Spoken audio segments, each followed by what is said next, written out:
just on the face of it, this really is a subtle escalation or a subtle way of keeping the pressure on Qatar, isn't it?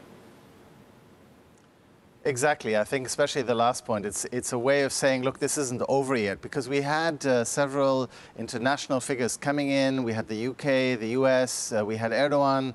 Most recently, he returned home only yesterday, basically coming in and calling for an end to this, calling for the parties to kind of sit down and figure this out once and for all.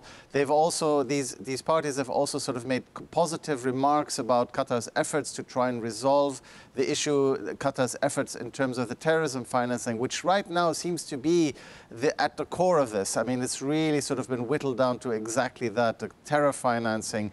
The Saudis and the UAE with this, or the Saudis in particular with this list, are basically saying, this isn't over yet.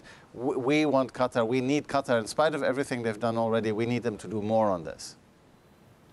You mentioned, Riad, the visit of Erdogan to the region. And of course, we have seen Turkish troops arriving in the Gulf since this spat started, arriving in Qatar. So I wonder how much more does this complicate matters and whether or not Erdogan could achieve anything at all being in the region. Well, President Erdogan has been very clear in his support of Qatar in all of this. And I mean, it has to be said, the Turkish troops are part of a long-standing agreement. The Turkish base was already in existence.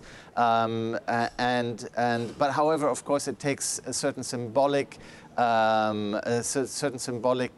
attributes when you send troops at this time. However, I don't think anybody was really expecting an invasion of Qatar or anything like that. So it is sort of symbolic of Turkish support for Qatar. It's also, however, important that President Erdogan did say that the parties should negotiate and that the Kuwaiti mediation is the only game in town. And, you know, they should rely on that mediation to get things sorted.